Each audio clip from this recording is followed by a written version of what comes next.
एमपीकॉन cyber excellence division आप सभी का स्वागत करते हैं आज के इस ट्रेनिंग प्रोग्राम में, जिसका नाम है साइबर सुरक्षा अनुपालन एवं शिष्टाचार।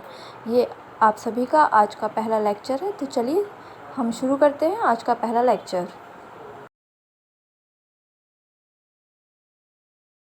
तो आज के इस प्रशिक्षण प्रोग्राम के बारे में पहले 2 मिनट आपको ब्रीफ करना चाहता हूं।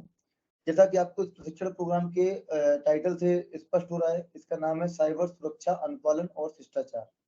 तो साइबर सुरक्षा अनुपालन और एवं शिष्टाचार का अर्थ ही है कि जो साइबर सुरक्षा को लेकर नियम, जो साइबर सुरक्षा को लेकर कानून या जो तकनीकी उपाय, सुरक्षा उपाय बनाए गए हैं, उनका आपके कार्य के दौरान, आपकी वर्किंग के दौरान आपको अनुपालन करना है, ताकि कोई भी साइबर अपराध आपके कार्यस्थल पे ना हो, कोई भी आपका जो डेटा है, ऑफिस का गोपनीय जानकारी है, वो सुरक्षित रहे, उसको किसी भी अनाधिकृत रूप से कोई भी व्यक्ति उसको उपयोग ना कर सके।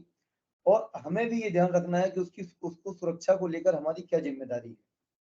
इसके साथ साथ ही जब हम ऑफिस में वर्क करते हैं, ऑनलाइन ऑनलाइन सर्विसेज का उपयोग करते हैं, डिजिटल सेवाओं का उपयोग करते हैं, बैंकिंग सेवाओं का उपयोग करते हैं, तो ऐसी स्थिति में हमें क्या क्या नियमों का, क्या क्या कानूनों का, क्या सुरक्षा उपायों का पालन करना चाहिए, इनके बारे में भी हम लोग जानकारी डिस्कस करेंगे। तो मुख्य रूप से जो शासकीय कंप्यूटर संसाधन आप लोग उपयोग करते हैं, ईमेल उपयोग करते हैं, डेटा उपयोग करते हैं, या डिजिटल सिग्नेचर सर्टिफिकेट भी कई लोगों के द्वारा उपयोग किया जाता है। जब वो ऑनलाइन भुगतान की प्रक्रिया करते हैं, तो कई लोग आप लोगों में से होंगे जो कि मेकर चेकर भी बोलते हैं हम, या क्रिएटर और वेरीफायर बोलते हैं, इत्यादि का कार्य करते होंगे। इन सभी कार्यों में यदि आप देखेंगे तो आप पाएंगे कि इसमें कहीं ना कहीं इलेक्ट्रॉनिक रूप से डिजिटल सिग्नेचर सर्टिफिकेट का उपयोग होता है। इसीलिए इन सभी चीजों को लेकर आपको कहीं ना कहीं ये जो नियम कानून इसके लिए बनाए गए हैं, उन पर फोकस करना होगा, उनके बारे में जानकारी भी आपको होना चाहिए।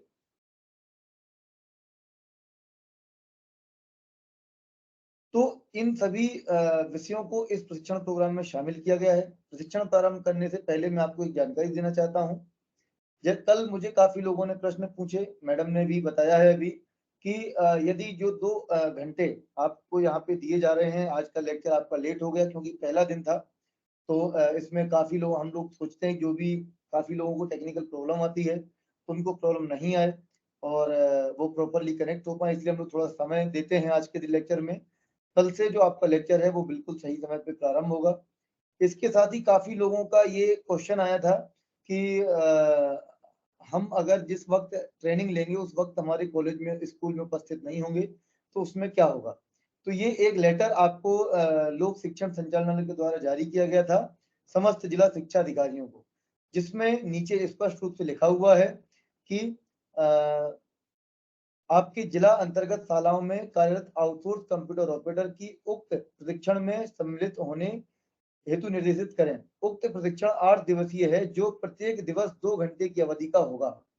प्रशिक्षण की दिवसों में 2 घंटे की अवधि को इनकी कर्तव्य अवधि मान किया जाए एवं इस हेतु इनका मानदेय से कोई कटौती नहीं किया जाएगा।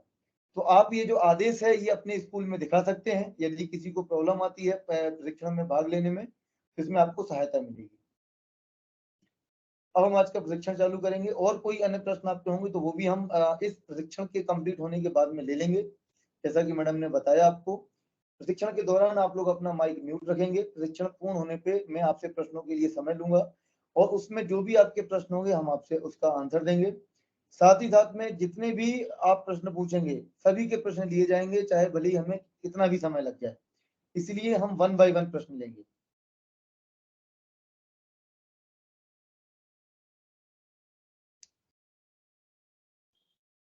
तो आज के इस प्रशिक्षण प्रोग्राम में मुख्य रूप से हम 4 टॉपिक कवर करेंगे। पहला साइबर स्पेस, क्योंकि जब भी हम इलेक्ट्रॉनिक की बात करेंगे, जब हम डिजिटल की बात करेंगे, डिजिटल सेवाओं की बात करते हैं, या हम साइबर क्राइम की बात करते हैं, साइबर सिक्योरिटी की बात करते हैं, तो एक शब्द आता है साइबर स्पेस या साइबर। तो जब तक हम साइबर को नहीं समझेंगे तब तक हम साइबर स्पेस को नहीं समझ सकते। तो मुझे लगता है कि जब हम साइबर की दुनिया में अपनी एजुकेशन को प्रारंभ करें या हम अपने प्रशिक्षण को प्रारंभ करें, तो जब हम बात करें डिजिटल की, जब हम बात करें इलेक्ट्रॉनिक ट्रांजेक्शन्स की, जब हम बात करें साइबर लॉ की, साइबर क्राइम, साइबर सिक्योरिटी, तो शब्द जो हमारे सामने आता है वो आता है साइबर। तो सबसे पहले हमें समझना जरूरी है कि साइबर स्पेस क्या है, साइबर शब्द कहाँ से आया है। उसके बाद फिर हम बात करेंगे कि साइबर में हमें कैसे बात करनी है, कैसे वर्क करना है, उसको लेकर क्या शिष्टाचार है, क्या एटिकेट्स हैं। उसके बाद हम बात करेंगे साइबर लॉ का परिचय, मतलब इंफॉर्मेशन टेक्नोलॉजी एक्ट या भारत में साइबर लॉ क्या है, जो हम ऑनलाइन सेवाएं उपयोग करते हैं, जो हम ऑनलाइन वर्क करते हैं, जो अपने ऑफिस में हम कार्य करते हैं, उनको लेकर क्या नियम कानून इत्यादि बनाए गए हैं। और लास्ट में हम बात करेंगे ज्यूरिडिक्शन की, क्षेत्राधिकार क्या है। इसके अलावा आज हम सेकंड एक लेक्चर भी कवर करेंगे जो सोशल मीडिया से संबंधित है। तो सोशल मीडिया क्या है, किस टाइप का कंटेंट आपको पोस्ट करना चाहिए। तो आज के इस और शासकीय कर्मचारी के होते हुए आप एक शासकीय विद्यालय में वर्क करते हैं, आपका जो वर्क प्लेस है वो गवर्नमेंट है, गवर्नमेंट वर्क प्लेस है, तो वहां पर आप सोशल मीडिया का उपयोग कैसे कर सकते हैं, इसको लेकर क्या गाइडलाइंस हैं और क्या दिशा निर्देश हैं, इन सभी अलग अलग एस्पेक्ट्स पे आज हमारी चर्चा होगी। तो सबसे पहले हम आज स्टार्ट करेंगे साइबर स्पेस से। तो यदि हम साइबर स्पेस की बात, आप सभी को मेरी स्क्रीन विजिबल हो गई होगी, मैंने स्क्रीन शेयर की हुई है। यदि आपको आवाज नहीं आती है, आपको स्क्रीन शेयर नहीं होती है, तो आप प्लीज मुझे मैसेज कर सकते हो, आपका चैट बॉक्स ओपन है वहां पे। तो सबसे पहले हम बात करेंगे साइबर स्पेस। अधिकांश लोग साइबर स्पेस को इंटरनेट का पर्यायवाची समझते हैं। जनरली हमें ऐसा लगता है कि साइबर मतलब इंटरनेट होगा या साइबर मतलब कुछ ऑनलाइन चीज होगी, तो ऐसा नहीं है। हमें इस मिथ को, इस हम कहेंगे कि इस भ्रांति को दूर करना होगा और समझना होगा कि साइबर स्पेस क्या है। तो सबसे पहले हम बात करेंगे कि अधिकांश लोग साइबर स्पेस को इंटरनेट का पर्यायवाची समझते हैं, कि इंटरनेट का ही एक दूसरा नाम जो है वो साइबर स्पेस है।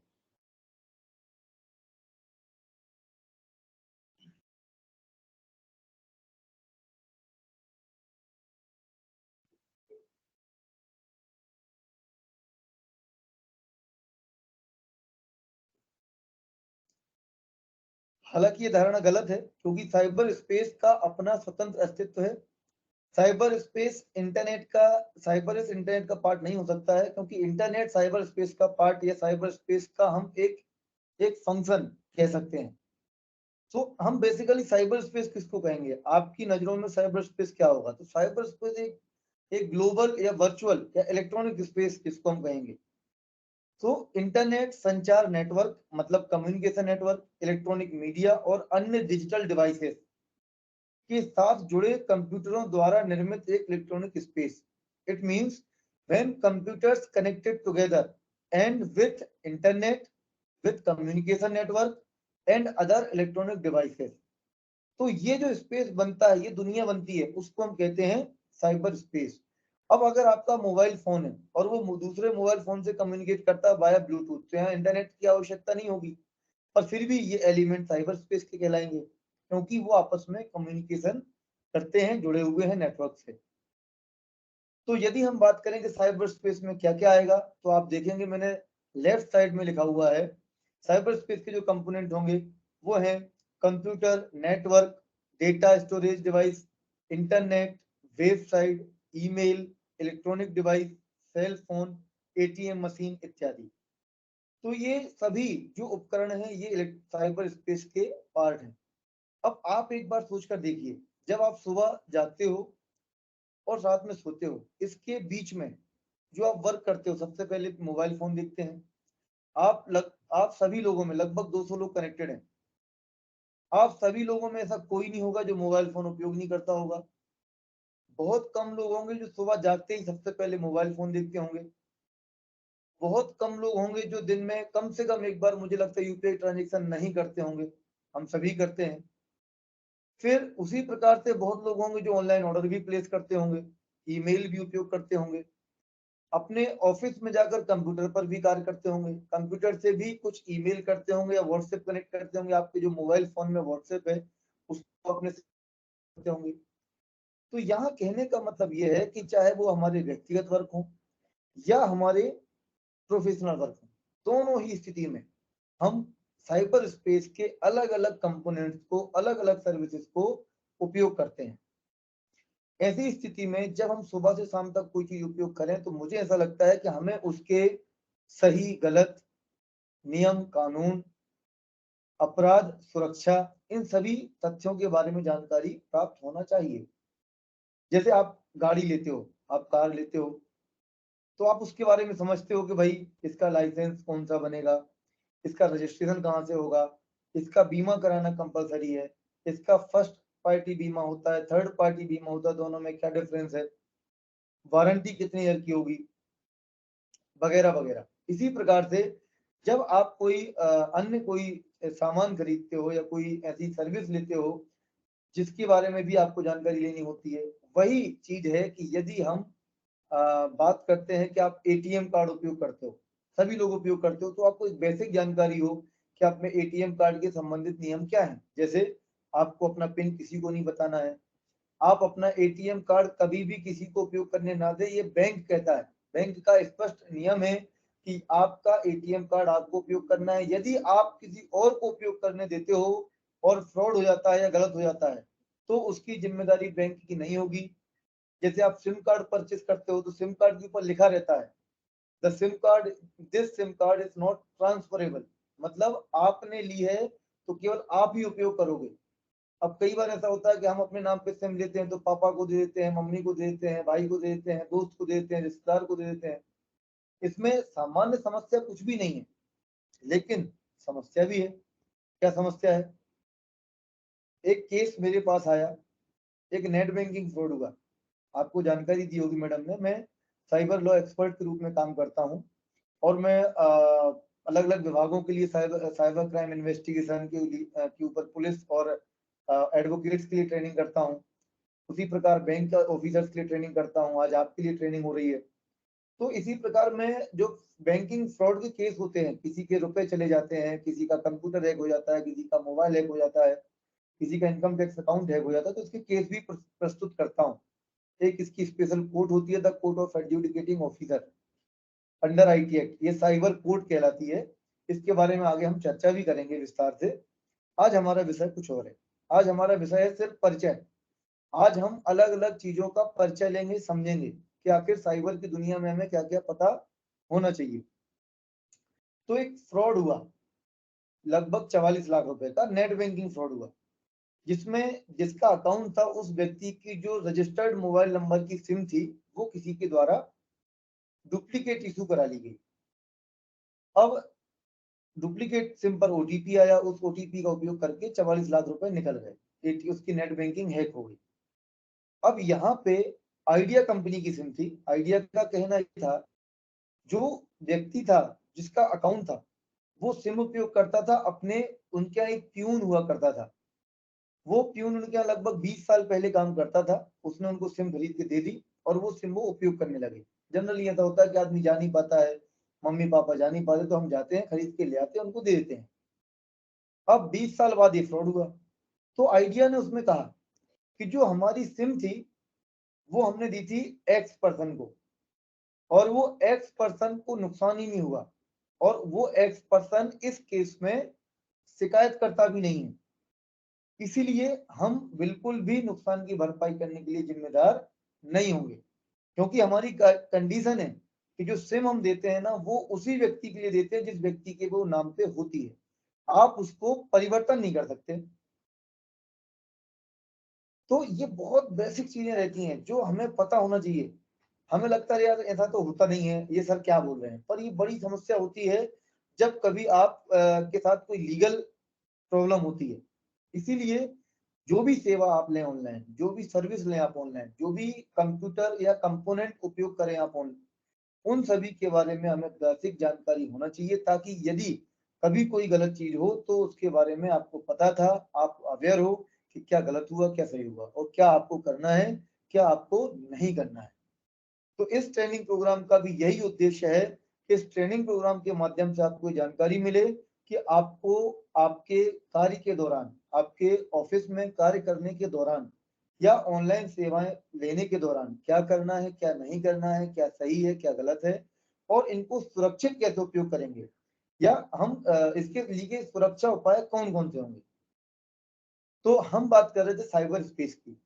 तो साइबर स्पेस के अगर हम इतने सारे कंपोनेंट्स का उपयोग करते हैं, जैसे computer network, software, ATM, internet, website, तो हमें इनके मोबाइल फोन, तो हमें इसके बारे में भी कुछ कुछ बेसिक जानकारियां होना चाहिए, ताकि हमें कभी प्रॉब्लम ना आए, और यदि प्रॉब्लम आती है तो उसका समाधान क्या होगा, और इन संसाधनों का हम सुरक्षित उपयोग कैसे करेंगे।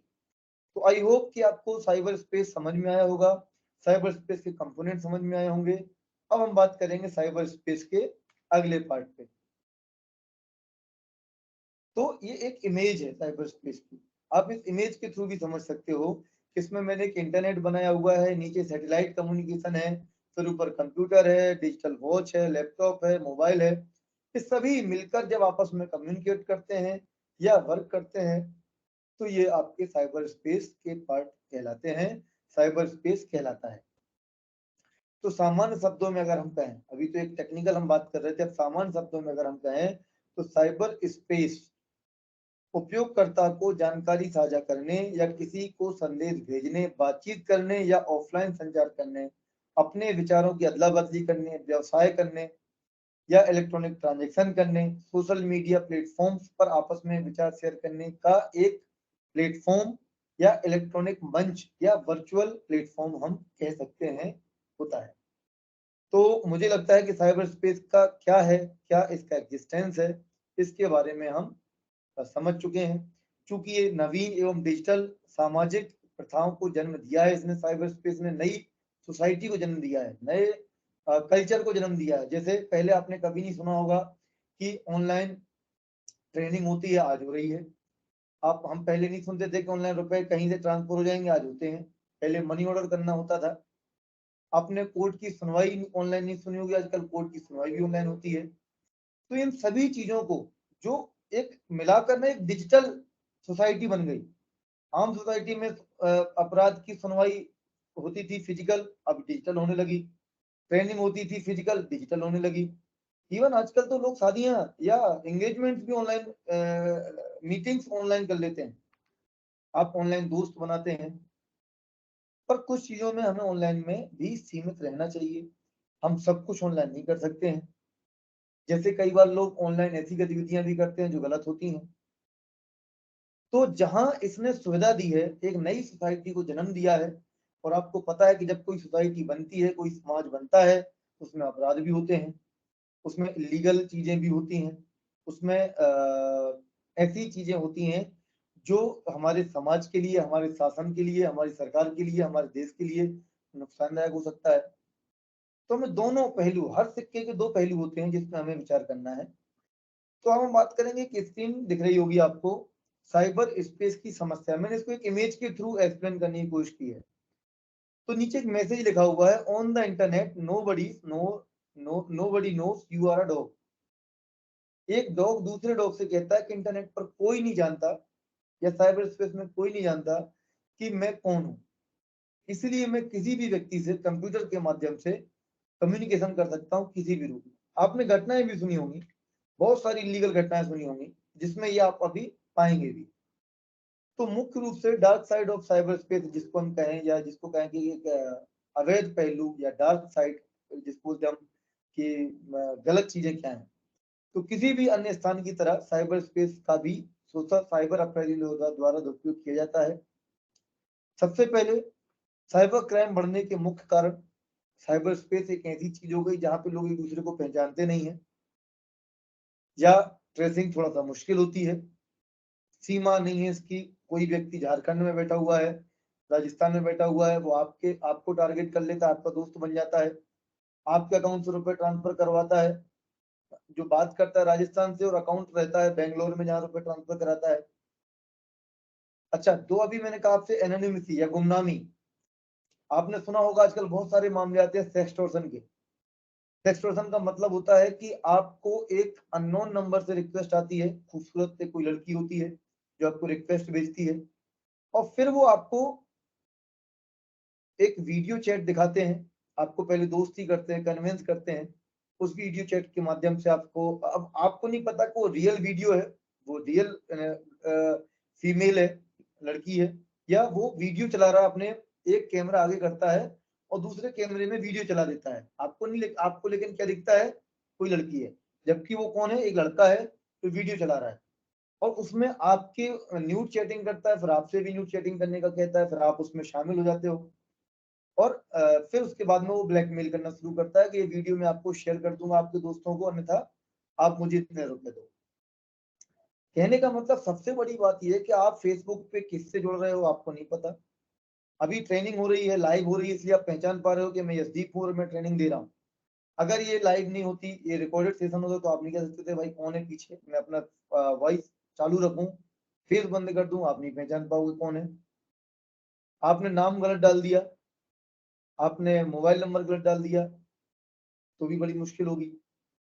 तो ये जो गुमनामी है, ये एक समस्या है साइबर स्पेस की, लोग इसका फायदा उठाते हैं और उसमें साइबर क्राइम बढ़ते हैं, गैर कानूनी गतिविधियां बढ़ती हैं और नियमों का, कानूनों का उल्लंघन होता है। आपने सुना होगा डार्क वेब, लोग इस पे ड्रग्स बेचते हैं। आप ऑर्डर करते हो सैमसंग का मोबाइल, आपके पास एक पत्थर का डिब्बा, एक डिब्बे में पत्थर रखा जाता है। बहुत सारी चीजें इलीगल भी होती हैं, लेकिन दोनों पहलू हैं, लीगल भी है, इलीगल भी है, सुविधा भी है तो अपराध भी है। हमें आवश्यकता है जागरूक होने की। यदि हम जागरूक हैं, हमें पता है कि हमें किन बातों का ध्यान रखना है, मैं आपसे गारंटी देता हूं कि आप कभी भी साइबर में नहीं फंसोगे। दूसरी चीज, हम जो सेवा उपयोग करें, हम जो कार्य करें, उनसे संबंधित अगर हमें नियमों की सुरक्षित उपयोग करने की जानकारी है, तो हमसे खुद कभी अपराध नहीं होगा। क्योंकि बहुत सारे मामले हैं जिसमें लोग अनजाने में साइबर अपराध कर बैठते हैं, उन्हें नहीं पता पर वो साइबर अपराध कर बैठते हैं। तो ऐसी स्थिति में हमें सबसे आवश्यक और सबसे जरूरी है जागरूक रहें, और हम जो आपकी जानकारी है, इंफॉर्मेशन है, उसको प्रॉपर डील करें और ऑथेंटिकेट करें, मतलब पहचानने की कोशिश करें कि वो सही है कि गलत है। जिस व्यक्ति से बात करते हो वो सही है या गलत है। ऑथेंटिकेट मतलब होता है उसकी पहचान करना, प्रमाणित करना कि भाई वो व्यक्ति सही है कि नहीं है, गलत भी हो सकता है। तो ये चीजें आपको सावधानी रखनी है, तो आपका कभी गलत नहीं होगा और आप सुरक्षित रहेंगे। तो अभी हम बात कर रहे थे साइबर शिष्टाचार की, सॉरी साइबर स्पेस की। साइबर स्पेस आपको समझ में आया होगा, उम्मीद करता हूं। अब हम बात करेंगे साइबर एटिकेट्स। साइबर एटिकेट्स क्या है? साइबर एटिकेट्स मतलब साइबर शिष्टाचार। अगर हम सामान्य शिष्टाचार की बात करें, देखिए जब हम फिजिकल या वास्तविक दुनिया में कोई कार्य करते हैं, आप अपने ऑफिस जाते हो, आप अपने घर पे रहते हो, आपके यहाँ रिश्तेदार आते हैं तो आप उनसे नमस्ते बोलते हैं, उनको बिठाते हैं, पानी पिलाते हैं, आप उनसे अच्छे से बात करते हो। रास्ते में अगर आपको कोई मिल जाता है तो भी आप उससे अच्छे से बात करते हो। अनजान व्यक्तियों से भी अगर आपकी रास्ते में चलते चलते बात होने लगे, तो आप उन पर उतना ही भरोसा करते हो जितना कि को आपको करना चाहिए। ऐसा नहीं कि आपकी गाड़ी में बगल में कोई बैठा हुआ है, दोस्त होगी तो आप उसको अपना पर्स दे दो या उसको अपनी व्यक्तिगत जानकारी दे दो, आप अपने फोन से उसको फोटोग्राफ दे दो, या आप उसके सामने कोई ऐसा कृत्य करो जो कि ऑब्सीन है, अश्लील है, क्योंकि अनजान है वो व्यक्ति, आपका दोस्त नहीं है। उसी प्रकार से आप ऑफिस में जाते हो तो आप अपने सर को गुड मॉर्निंग बोलते हो, आप ट्रेनिंग में जाते हो तो आपका ड्रेस बहुत अच्छा होता है, आप ट्रेनिंग के दौरान बदतमीजी नहीं करते हैं, आप प्रश्न बड़ी शालीनता से पूछते हैं, ट्रेनिंग के दौरान शांत रहते हैं। तो जो एथिक शिष्टाचार आप अपनी वास्तविक दुनिया में करते हो, वही शिष्टाचार जब हम डिजिटल दुनिया में जाते हैं, हम साइबर स्पेस में कार्य करते हैं, तब भी हमें इसी प्रकार के शिष्टाचार को फॉलो करना होता है। इन्हें हम कहते हैं साइबर शिष्टाचार। मतलब ऐसे शिष्टाचार, ऐसा कम्युनिकेशन का मेथड जिसको हम ऑनलाइन कम्युनिकेशन में उपयोग करते हैं और बेहतर होते हैं, उन्हें हम साइबर शिष्टाचार कहते हैं। तो आपको ऑनलाइन स्पेस पे भी ध्यान रखना है कि जब आपका कोई फ्रेंड बनता है, जब आपका कोई दोस्त बनता है फेसबुक पे, तो आप उससे लिमिटेड बात करो, आप उसको लिमिटेड जानकारी दो, कोई भी ऐसी जानकारी ना दो जो आपको लगता है कि ये गोपनीय है, मुझे नहीं देना चाहिए, मैं किसी भी अनजान व्यक्ति को नहीं दे सकता हूँ, इससे मुझे ऑब्जेक्शन होगी। तो ये अगर जो हम वास्तविक दुनिया में करते हैं, अपने नेचर में करते हैं, अपने शिष्टाचार में करते हैं, अगर वही हम ऑनलाइन दुनिया में भी करने लगे, तो मुझे लगता है कभी भी आपके साथ कोई अपराध नहीं होगा और कभी भी आप साइबर अपराधी नहीं बनोगे। क्योंकि यहाँ हमें दोनों चीजों को सेव करना है। एक तरफ आप साइबर अपराध के विक्टिम ना बनो और दूसरी तरफ आप साइबर के अपराधी ना बनो। बहुत सारे ऐसे मैटर्स आते हैं जिनमें ये देखा गया है कि लोगों को जानकारी नहीं है पर फिर भी वो अपराध कर चुके हैं। छोटा सा एग्जांपल लेते हैं कि आपने मजाक किया, आपको पता था कि भाई मेरे दोस्त का जो मोबाइल है उसका पैटर्न लॉक क्या है, तो वो गलती से मोबाइल छोड़ के चला गया, आपने उसका पैटर्न लॉक बदल दिया। तब पैटर्न लॉक खोला और आपने देखा उसके व्हाट्सएप ग्रुप में उसकी गर्लफ्रेंड को कुछ गलत मैसेज कर दिया मजाक में, और वो मैटर इश्यू हो गया, सीरियस हो गया। तो जो आपने ये पैटर्न लॉक ओपन किया और उसके ब्याह में बात करी, इट इज आइडेंटिटी थेफ्ट, मतलब पहचान चोरी, बिना अनुमति किसी के आईडी पासवर्ड का उपयोग करना, अपराध हो गया।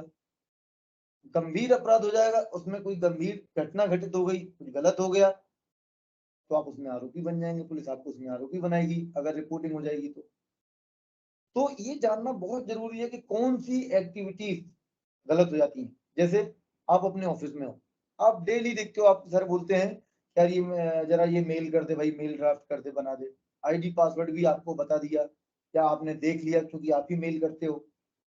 लेकिन आज अधिकारी नहीं है, आज वो कहीं गए हुए हैं और आपने किसी कार्य के लिए उनकी बिना अनुमति के वो ईमेल कर दिया, तो भी आइडेंटिटी थेफ्ट है, ये अपराध हो गया।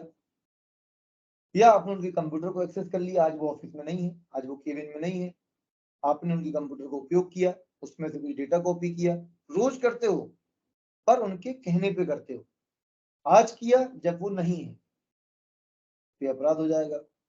तो हमारे कार्यों में जो हम ऑफिस में करते हैं या पर्सनल जो हम ऑनलाइन डिजिटल सेवाओं का उपयोग करते हैं, ये होता है कि गलती से कई बार हमसे ऐसी एक्टिविटी हो जाती है साइबर अपराध बन जाती है। तो यहाँ हमें आवश्यकता है कि हम आपको अपराध से भी बचाएं, हमें अपराध से भी बचना है और हमें अपराधी बनने से भी बचना है। दोनों चीजों में विक्टिम फरियादी भी नहीं बनना है, पीड़ित भी नहीं बनना है और अपराधी भी नहीं बनना है।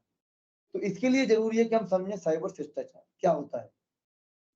साइबर शिष्टाचार का अर्थ है ऑनलाइन उचित एवं सभ्यतापूर्ण तरीके से पेश आना तथा डिजिटल उपकरणों का सही तरीके से इस्तेमाल करना। हमें ऑनलाइन किसी व्यक्ति के साथ उसी प्रकार से पेश आना चाहिए जिस प्रकार तरह से हम किसी व्यक्ति के साथ ऑफलाइन पेश आते हैं। ये मुख्य मतलब हम कहेंगे कि डेफिनेशन अगर हम कहें साइबर शिष्टाचार की, तो ये अवधारणा है। ठीक है, तो this training program focus on the best practice and etiquettes which officials of any institution organization should follow in their digital life, which enables maintain security and safety of confidentiality, confidential data and reputation. तो cyber etiquettes क्या है? Cyber etiquettes refers to etiquette acceptable with respect to use of technology. जो आप technology उपयोग करेंगे वो acceptable हो, आपका व्यवहार ऑनलाइन, ये हमें विशेष रूप से ध्यान रखना है। तो ऑनलाइन व्यवहार के उन्हीं मानकों का पालन करें जिनका आपको वास्तविक जीवन में पालन करते हैं। ये विशेष मैं कहूंगा आप लोगों के लिए सजेशन है मेरा। अब हम कुछ एटिकेट्स की बात करेंगे, कुछ शिष्टाचार की बात करेंगे जो आपको फॉलो करना चाहिए। तो सबसे पहले हम बात करेंगे exercise the golden rule. Golden rule किसको कहते हैं? मतलब इसको बोलते हैं सबसे बेस्ट रूल। तो वो क्या है कि दूसरे व्यक्ति के साथ वैसा ही व्यवहार करना चाहिए जैसा कि आप चाहते हो कि वो व्यक्ति हमारे साथ करे। आप अगर किसी को नमस्ते बोलोगे तो नमस्ते बोलेगा, यदि आप उसको गाली दोगे तो वो गाली देगा। तो हमें ऑनलाइन भी ध्यान रखना है कि ऑनलाइन जैसा हम दूसरों को मेल करेंगे, कम्युनिकेट करेंगे, वैसा ही आपको ही वहां से रिप्लाई मिलेगा। तो किसी के बारे में भी कोई गलत जानकारी शेयर ना करें, किसी के बारे में कोई गलत बात ना करें। इसके अलावा याद रखें कि आप जो भी कुछ ऑनलाइन करते हैं वह सार्वजनिक होता है। आप ऐसा मान के चलिए कि जो भी आप ऑनलाइन करते हो वो किसी ना किसी कंप्यूटर पर, सर्वर पर, इंटरनेट पर स्टोर होता है, उसके रिकॉर्ड बन जाते हैं, डिजिटल फुटप्रिंट बन जाते हैं और वो आपकी पहुंच से बाहर चला जाता है। आप सोचो कि मैंने इसके बारे में लिख दिया, कल सुबह बंद कर दूंगा या इमीडिएटली आधा घंटे बाद रिवर्स कर दूंगा, नहीं, वो कहीं ना कहीं किसी सिस्टम पे स्टोर हो चुका है जो अब साक्ष्य या एविडेंस के रूप में वर्क करेगा। तो हमेशा याद रखें कि जो आप करते हो वो ऑनलाइन हो जाता है, पब्लिक हो जाता है, तो सावधानी रखें पोस्ट करते समय कुछ गलत हमसे पोस्ट गलती से भी ना हो जाए। कुछ पोस्ट करते समय बड़े अक्षरों का उपयोग ना करें, जैसे आप कई बार हम कैप्स में लिख देते हैं, नहीं करना चाहिए। जब आप गुस्से में हो तो चीजें पोस्ट ना करें। हम कई बार गुस्से में गलत पोस्ट कर जाते हैं, नहीं रीड कर पाते, ध्यान नहीं दे पाते हैं, और वो ऑब्जेक्शनेबल हो सकता है, ऑब्सीन हो सकता है, ऑफेंसिव हो सकता है, जिससे आपके ऊपर कई बार एक घटना आई थी मेरे सामने। उसमें एक व्यक्ति के द्वारा एक वीडियो गलती से शेयर कर दिया गया सोशल मीडिया पे। वो एक बड़े लीडर थे, उनका कहना था कि वो किसी ने मुझे भेजा, मैं उसको डिलीट कर रहा था, और वो गलती से एक न्यूज ग्रुप में फॉरवर्ड हो गया। वो ऑब्सीन था, अश्लील था, न्यूड था। तो उसकी उस ग्रुप एडमिन ने तुरंत कंप्लेंट कर दी। जैसे उसने कंप्लेंट करी तो उनके ऊपर एफआईआर हो गई, क्योंकि इंटरनेट पर ऑनलाइन स्पेस में ऑब्सीन कंटेंट को प्रकाशित करना अपराध है। इसके लिए 5 से 7 साल तक की सजा का प्रावधान है। तो आपको हमेशा ध्यान रखना है कि कोई गलत चीज पोस्ट ना हो। ईमेल एड्रेस, ऐसे ईमेल एड्रेस बनाएं जो फेक या गलत ना लगे, सही बनाना चाहिए। कई बार लोग क्या कर देते हैं, Rocky@this, है ना, या कुछ ऐसे नाम लेते हैं, टाइगर, नाम उसका है ही नहीं टाइगर, फिर भी टाइगर बनने की कोशिश कर रहा है। तो ऐसे नाम लें जो सही लगे, ऑथेंटिक लगे, फेक ना लगे। आप अपने कंप्यूटर में क्या स्टोर करते हैं आपको ध्यान रखना चाहिए। कई बार ऐसा होता है कि हमारे मोबाइल में गलत कंटेंट है, गलत वीडियो है, गलत फोटो है, या हमारे हमारे लैपटॉप में हमने ऑफिस के लैपटॉप में कुछ गलत डाल दिया, डिलीट करना भूल गए, तो ये आपके लिए बड़ी समस्या बन जाएगा। ग्वालियर ऑफिस में, ग्वालियर कलेक्टर ऑफिस में केस हुआ था, जहाँ पे कुछ ऑपरेटर्स को, कंप्यूटर ऑपरेटर्स को निकाला गया, वहां से सस्पेंड किया गया, क्योंकि वो अपने कंप्यूटर्स में कुछ पोर्न कंटेंट देखते थे, जिसकी शिकायत कुछ लोगों ने कलेक्टर साहब से की। कलेक्टर साहब ने उसकी जांच करवाई और उन्हें सस्पेंड किया, और उनके ऊपर शिकायत कराई गई साइबर पुलिस में। तो आपके कंप्यूटर में क्या है वो आपको पता होना चाहिए। वही कंटेंट हो जो आप उपयोग करते हो। कई बार वो आपके घर में किसी के हाथ में लगता है, कई बार आपके ऑफिस में किसी के हाथ में लगता है। अब हम बात करेंगे गुमनामी। ऑनलाइन गतिविधियों का पता लगाया जा सकता है। जैसा कि मैंने आपको बताया था कि गुमनामी सबसे बड़ा प्रॉब्लम है साइबर स्पेस का। यहाँ एक व्यक्ति कहीं से बात कर रहा है, आप कहीं पे बैठे हुए हो, भोपाल में बैठे हुए हो, बात कर रहा वो लखनऊ से, और एक्चुअल में वो लखनऊ में है, इसकी भी जानकारी नहीं है, वो तो लखनऊ का बन के बात कर रहा है। पर फिर भी मैं एक चीज बता दूं कि हर ऑनलाइन एक्टिविटी ट्रेसेबल है, वो ट्रेस होती है। तो आपको ये ध्यान रखना है कि एक्टिविटीज ट्रेस हो सकती हैं। आप अभी ट्रेनिंग में अपने नाम से नहीं जुड़े, तब भी आप ट्रेस हो जाओगे कि कहाँ से कनेक्टेड हो और कौन हो आप। तो पहली चीज तो मैं आपको ये चीज बताना चाहता हूँ, अभी मुझे अच्छा याद आया कि आप लोग ट्रेनिंग के बीच में, ट्रेनिंग में अपना नाम सही एंटर करें, और नाम के कॉमा करके स्कूल का नाम भी डाल सकते हैं, ताकि आपकी अटेंडेंस में उसमें सहायता होगी।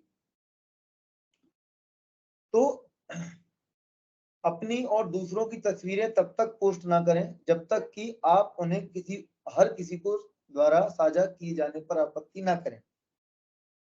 Okay, don't post picture of yourself और other unless you mind them being shared by everyone. अब आपको लग रहा है कि भाई मैंने तो शेयर कर दी, पर अगर ये मेरे भाई ने देख ली तो बड़ी समस्या हो जाएगी, या मेरी दोस्त ने देख ली और उसने शेयर कर दी, समस्या हो जाएगी। तो जिस चीज में आपको समस्या हो सकती है दूसरों के शेयर करने या दूसरों के देखने पर, वो आपको भी शेयर नहीं करना चाहिए। And always use different user name and password for different account. अगर आप Gmail, Reddit mail, bank account, सबका एक पासवर्ड कभी ना रखें, अलग अलग रखना चाहिए। And don't talk to strangers. ये प्रिंसिपल बहुत जरूरी है, आपको अजनबियों को दोस्त नहीं बनाना चाहिए हमेशा। अगर आप साइबर अपराध की जड़ पे जाओगे तो आप पाओगे कि अजनबी लोगों से दोस्ती, अनजान लोगों से दोस्ती बहुत महंगी पड़ती है, लालच बहुत महंगा पड़ता है। दो तीन चीजें साइबर क्राइम की आगे हम चर्चा भी करेंगे, जो लोगों को बहुत ज्यादा मैं कहूंगा कि भारी पड़ सकता है। So don't talk to strangers, don't give out personal और कॉन्फिडेंशियल इंफॉर्मेशन ऑनलाइन। आपको आपकी जो गोपनीय जानकारी है वो लोगों तक साझा नहीं करना चाहिए। कई बार हम जाते हैं, हम निकले घर से और हमने लाइव कर दिया कि मैं जा रहा हूँ कहीं पे, मे भी आपका किसी से झगड़ा हो और वो आइडेंटिफाई कर ले आप कहाँ जाते हो, है ना। आप कहाँ से निकले हो, कहाँ जा रहे हो, आपने लाइव कर दिया फेसबुक पे। आप कहीं मीट आप वहां से वापस आ जाओ, उसके बाद भी आप डाल सकते हो, तब भी लोगों को मालूम चल जाएगा। आपके चाहने वालों को हम क्यों डालते, ताकि हमारे चाहने वालों को ये मालूम चल जाए कि हम आज हरिद्वार घूमने गए थे। पर अगर उसको 2 दिन बाद मालूम चलेगा तो उसकी वैल्यू कम तो नहीं होगी। आप उस चीज को 2 दिन बाद भी शेयर कर सकते हो। ये कुछ चीजों का आपको ध्यान रखना है। दूसरों की अनुमति के बिना उनकी तस्वीरें और पिक्चर ना लें, वीडियो ना लें, यह अपराध हो सकता है। एक ऑफिस की घटना है। मैं ट्रेनिंग में गया था, तो वहाँ पे एक महिला टीआई थी, मतलब इन्वेस्टिगेशन ऑफिसर थी। तो पुलिस ऑफिसर थी, तो उन्होंने बताया कि सर हमारे ऑफिस में ही एक ऐसी घटना घटी कि एक व्यक्ति जो है, एक लेडीज ऑफिसर का रोज अपने फोन से वीडियो बनाता था, और जब वो बोलती थी तो उसको अपना बंद कर लेते, नहीं नहीं मैं तो नहीं बना रहा, मैं तो नहीं बना रहा। एक दिन उसने अचानक मोबाइल छीन लिया और दे दिया अधिकारी को। सीधी उसके ऊपर एफआईआर हो गई, सस्पेंड हो गया, वो इंटरनल इंक्वायरी बैठ गई, क्योंकि उसने एक महिला को स्टॉक किया, उसको हर्स किया। तो विदाउट परमिशन आपको कभी भी किसी के वीडियो या फोटोज कैप्चर नहीं करना है।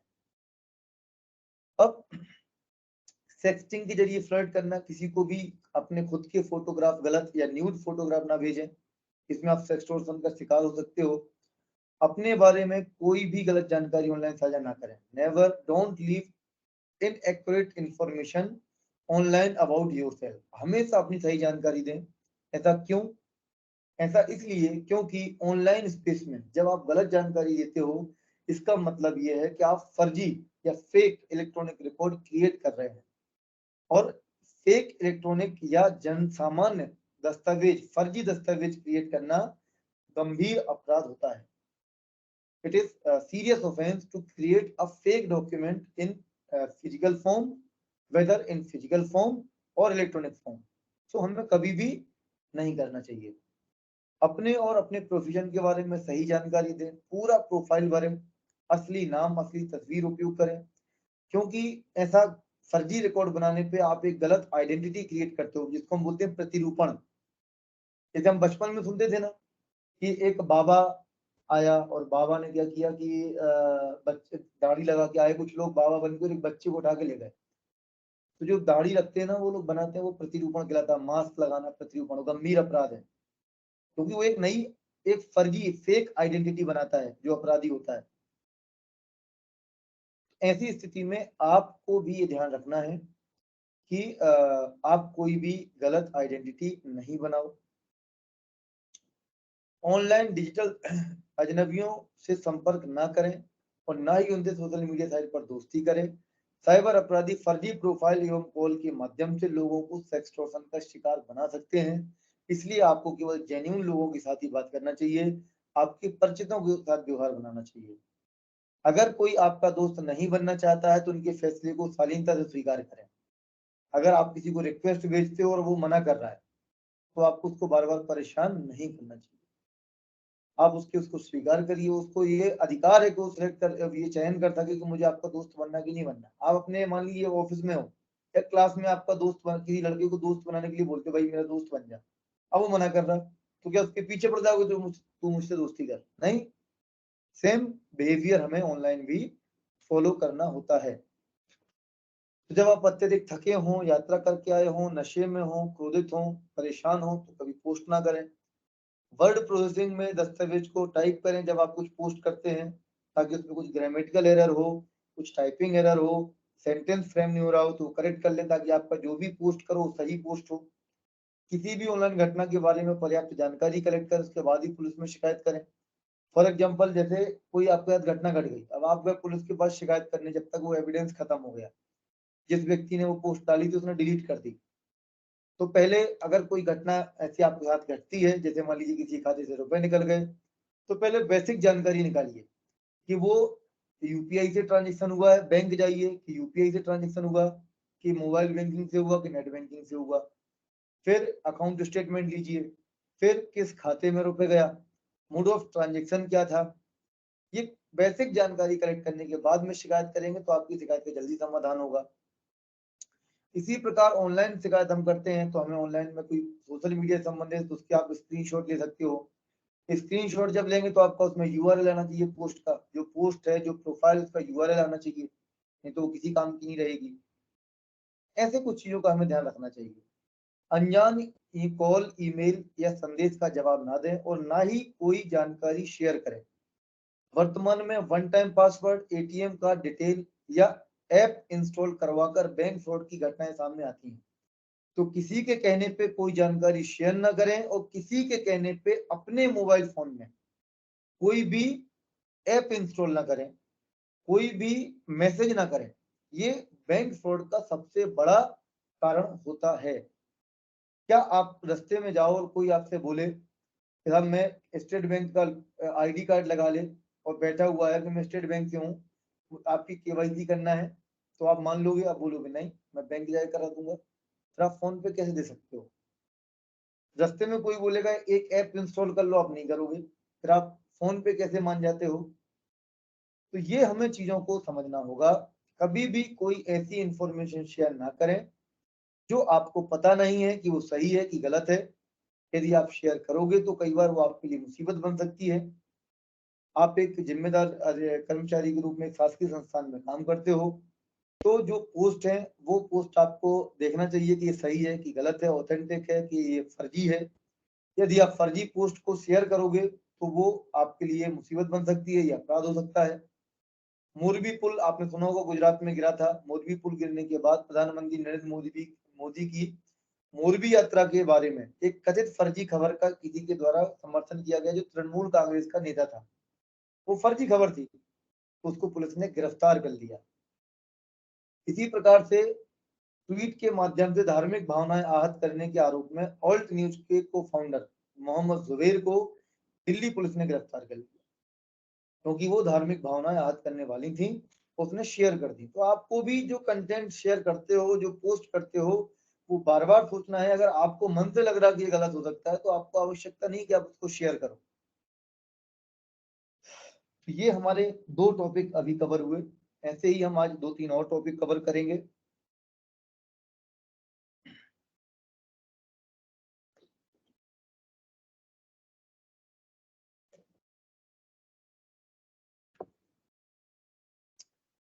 साइबर क्राइम, अब हम बात करेंगे साइबर लॉ। अभी हमने बात की साइबर स्पेस, फिर हमने बात की साइबर एटिकेट्स, अब हम बात करेंगे साइबर लॉ। क्योंकि एटिकेट्स तो सभी को पता है, लेकिन उसको कोई मानता नहीं है। सभी को पता है किसी को गाली देना गलत है, पर फिर भी लोग गाली देते हैं। तो इस चीज को रोकने के लिए क्या बना कानून, कि यदि आपने किसी को गाली दी तो ये CRIPC में अपराध होगा। आपने किसी के साथ मारपीट की तो ये अपराध होगा। आपने किसी की व्यक्तिगत जानकारी को चोरी किया तो ये अपराध होगा। तो एक होते हैं शिष्टाचार जो हमें फॉलो करना चाहिए, लेकिन फिर भी जब लोग नहीं मानते हैं, हम नियमों का पालन नहीं करते, तो उसकी सख्ती के लिए और बेहतर संचालन के लिए बनाया जाता है कानून। तो अब हम चूंकि बात कर रहे हैं साइबर लॉ की, तो अभी मैंने सबसे पहले बताया कि साइबर क्या होता है। साइबर जो शब्द है, ये शब्द कहाँ से आया? इसको हम साइबर का मतलब होता है कम्युनिकेशन या संसूचना। दो शब्दों से मिलकर बना है साइबर लॉ, मतलब कम्युनिकेशन से संबंधित लॉ, कम्युनिकेशन से संबंधित क्राइम, कम्युनिकेशन से संबंधित स्पेस। अब कम्युनिकेशन कौन सी? एक तो मैं और आप बात कर रहे हो, और हम लोग कैसे बात कर रहे हैं? ऑनलाइन। तो ऑनलाइन जो आपकी हमारी बात हो रही है, इससे संबंधित जो नियम बने वो क्या होंगे? Cyber law. और जो आपके ऑफिस में बैठ के ट्रेनिंग होती है उसको लेकर भी नियम बने होंगे, वो सामान्य नियम हो गए। तो सामान्य में और साइबर में सिर्फ इतना डिफरेंस है कि ये केवल इलेक्ट्रॉनिक या कम्युनिकेशन टेक्नोलॉजी को रेगुलेट करने के लिए जो नाम नियम बनेंगे, कानून बनेंगे, गाइडलाइंस बनेंगी, वो क्या कहलाएंगी? Cyber law. अब लॉ और कानून में अंतर क्या है भाई? एक कानून है जो बना हुआ है और एक होता है अधिनियम। कानून और अधिनियम में क्या डिफरेंस है? अधिनियम जो बन गया, जो गवर्नमेंट ने गठन जिसका कर दिया। अब एक होता है कानून या नियम। तो नियम मतलब आपके ऑफिस ने नियम बना दिया। आपके ऑफिस ने एक नियम बनाया कि यदि कोई व्यक्ति मोबाइल फोन लेकर क्लास लेता है, तो ये भी एक नियम हो गया क्लास को रेगुलेट करने का। और जब उसके लिए सजा निर्धारित हो गई तो हो गया अपराध, और वो कहाँ होती है? कानून में। तो जो पारित है, जो संसद से पारित है, जो हमारे भारत सरकार द्वारा पारित किया गया, वो कानून अधिनियम बन गया। और इसके अलावा बहुत सारे नियम, पॉलिसी, योजनाएं होती हैं जिनका उल्लंघन करने पर कार्रवाई होती है, और उसमें विशेष प्रावधान होते हैं। पर जरूरी नहीं कि उसमें आपराधिक सजा हो, तब भी वो साइबर लॉ होंगे या लॉ के पार्ट होते हैं, क्योंकि वो नियम बने हुए हैं। तो हम बात करते हैं कि साइबर लॉ का मतलब कम्युनिकेशन टेक्नोलॉजी या टेक्निक टेली कम्युनिकेशन या ऑनलाइन कम्युनिकेशन से संबंधित नियम एवं कानून। जहां आप बैंक जाते थे, बैंक में रुपए जमा करते थे, आपको एक रसीद मिलती थी। तो ये प्रक्रिया रिजर्व बैंक ऑफ इंडिया का एक एक्ट है, आरबीआई का कानून है, जिसमें पूरा इसका वर्णन किया गया था कि आप चेक से भुगतान करोगे तो क्या नियम होंगे, आप डायरेक्ट जाके रुपए निकालोगे तो क्या नियम होंगे। उसी प्रकार से जब आती है बात ऑनलाइन की, तो जब आप यूपीआई से ट्रांजेक्शन करोगे तो क्या नियम होंगे, जब आप बैंकिंग से आरटीजीएस करोगे तो क्या नियम होंगे, नेट बैंकिंग करोगे तो क्या नियम होंगे। मतलब जिस प्रकार से एक कानून नियम बनते हैं, अब हमारे समाज को, हमारे वास्तविक जो ऑपरेशन होते हैं उनको रेगुलेट करने के लिए, उसी प्रकार से उन्हीं ऑपरेशन को ऑनलाइन रेगुलेट करने के लिए, संचालित करने के लिए और उनको कानूनी मान्यता देने के लिए जो नियम कानून बनते हैं उसको हम बोलते हैं साइबर लॉ। तो साइबर लॉ में शामिल कौन कौन से कानून है? तो साइबर लॉ में मुख्य रूप से साइबर क्राइम, साइबर लॉ में किन किन चीजों के प्रावधान बनते हैं, किन किन चीजों को कवर करता है? तो साइबर क्राइम, इलेक्ट्रॉनिक एवं digital signature, intellectual property rights और डेटा प्रोटेक्शन एंड प्राइवेसी। तो हम ये कह सकते हैं कि cyber law is the law, cyber law is the part of overall legal system that deal with the internet, cyber space and their respective legal issues. तो हम ये कह सकते हैं कि साइबर लॉ जो है वो एक लीगल सिस्टम का ऐसा पार्ट है जो इंटरनेट, साइबर स्पेस और उससे उसके रिस्पेक्टिव लीगल इश्यूज को डील करता है। तो हमें इसकी आवश्यकता क्यों पड़ी? अब आपको स्पष्ट हो गया कि हमें साइबर लॉ की आवश्यकता क्यों पड़ी। आज के तकनीकी माहौल में जैसे आधुनिक चोर हैं, हथियार हैं, कंप्यूटर चोरी है, ऑनलाइन ट्रांजेक्शन है, साइबर अटैक्स है, ये कहीं से भी हो जाते हैं ऑनलाइन। आजकल आपने सुना होगा कि साइबर अटैक हो गया इस कंट्री के ऊपर, रैनसमवेयर अटैक हो गया। तो एक अभी कुछ टाइम पहले एक न्यूज आई थी, एमपीवी डिपार्टमेंट का पूरा डेटा रैनसमवेयर में चला गया था। तो ये अटैक्स हो गया।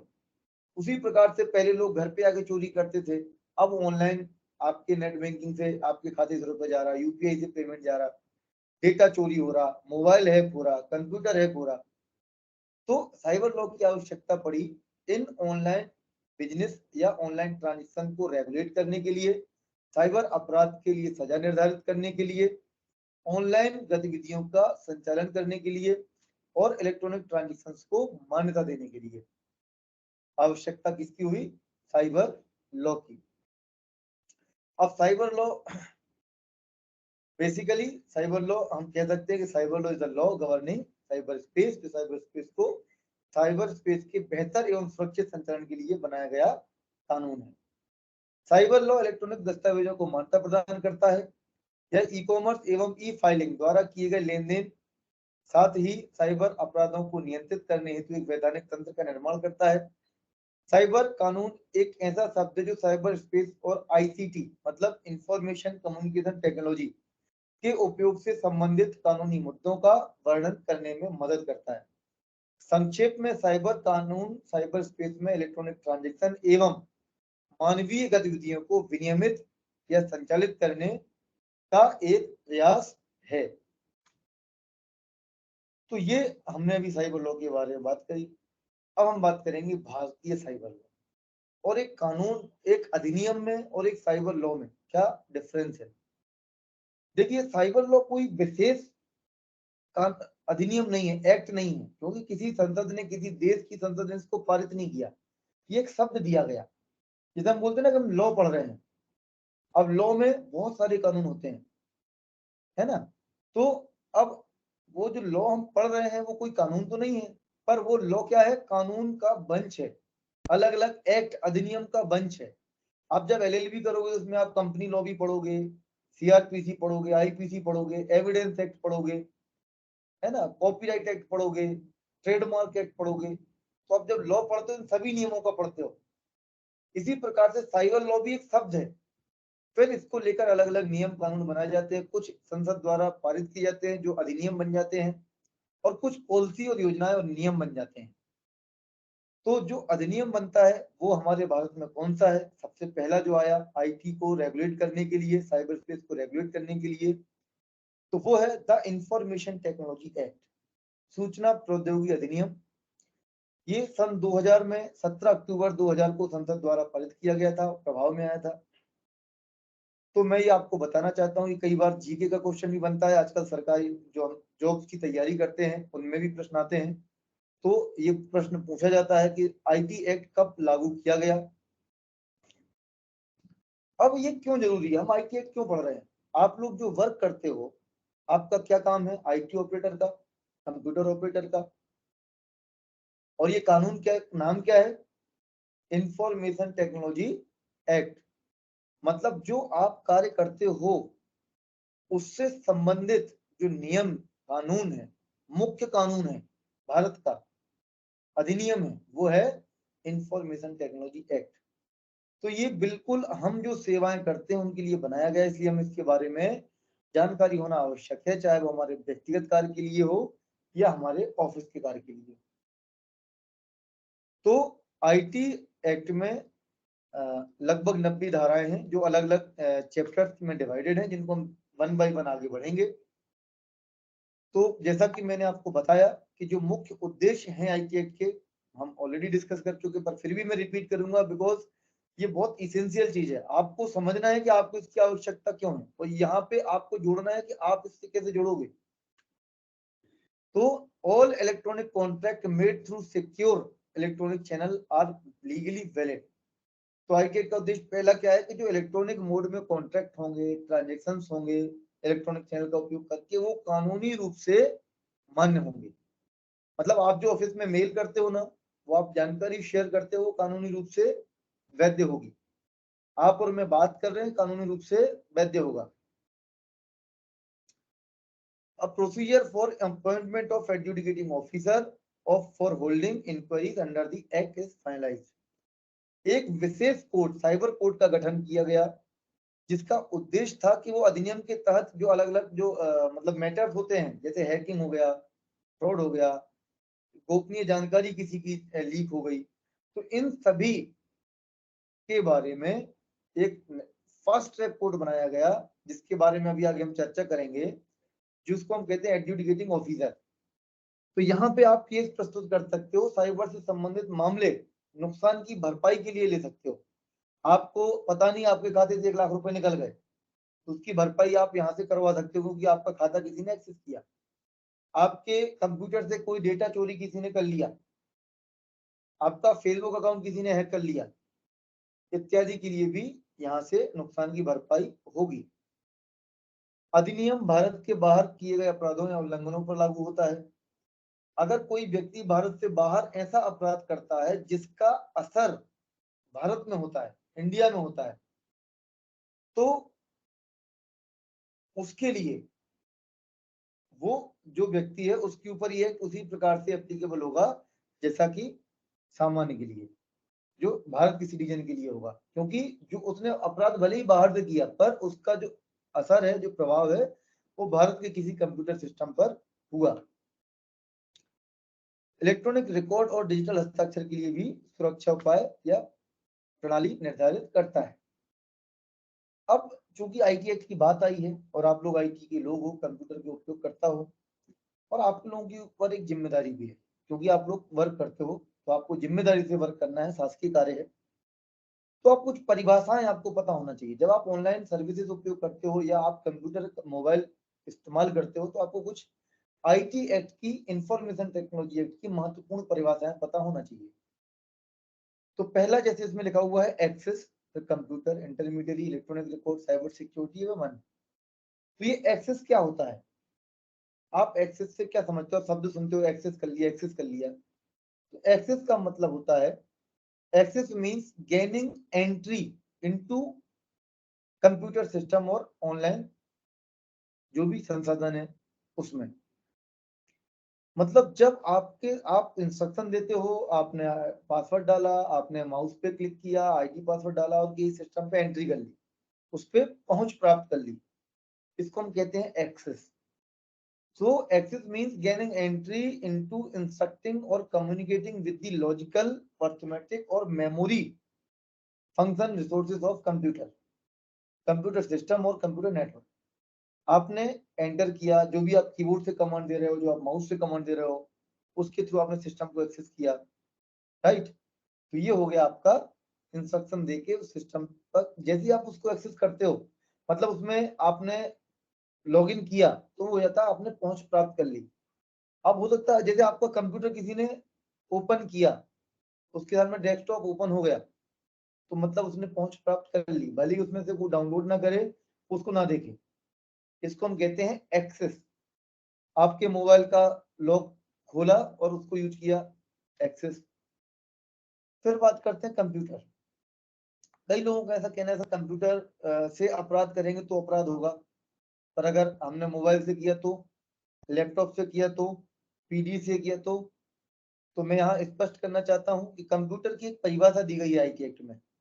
Computer means any electronic, magnetic और ऑप्टिकल और other high speed data processing device और system which perform logical, arithmetic and memory function by manipulations of electronic, magnetic or impulse. So and also having facilities all and includes all input, output, processing, storage और computer software and communication facilities. तो अगर हम सामान्य रूप से कहें तो एक ऐसा इलेक्ट्रॉनिक मैग्नेटिक डिवाइस जिसमें कि इनपुट, आउटपुट, स्टोरेज सुविधा है, जो इंस्ट्रक्शन लेता है, डेटा प्रोसेस करता है और आउटपुट जनरेट करता है।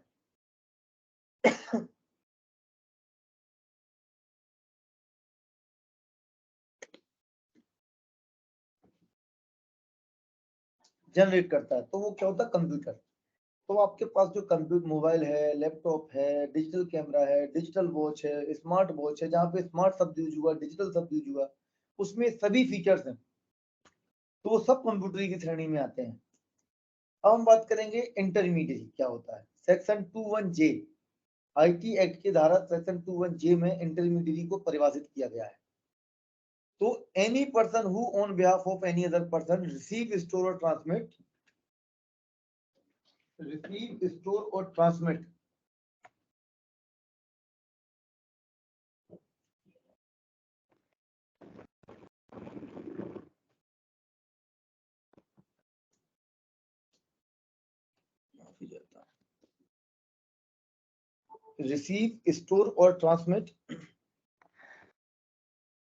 Any electronic device record. मतलब कोई ऐसा सर्विस प्रोवाइडर जो इलेक्ट्रॉनिक रिकॉर्ड को रिसीव करता है और प्रोसेस करता है। जैसे आपका अकाउंट है ओरिएंटल बैंक में और आपने एटीएम एक्सेस किया स्टेट बैंक का, तो ऐसी स्थिति में क्या होगा कि आप स्टेट बैंक पे इंस्ट्रक्शन दोगे, स्टेट बैंक आपकी इंस्ट्रक्शन लेगा आपके बिहाफ में। किसको देगा? ओरिएंटल बैंक को। ओरिएंटल बैंक वहां से आउटपुट प्रोसेस करेगा और वापस किसको देगा? आपको। तो यहाँ पे इंटरमीडिएरी कौन हुआ? State bank. आप ईमेल करते हो मुझे जीमेल से, तो आपने ईमेल बनाया और मुझे किया, इसके बीच में किसने काम किया? जीमेल ने। उसने रिसीव किया और मुझे दिया।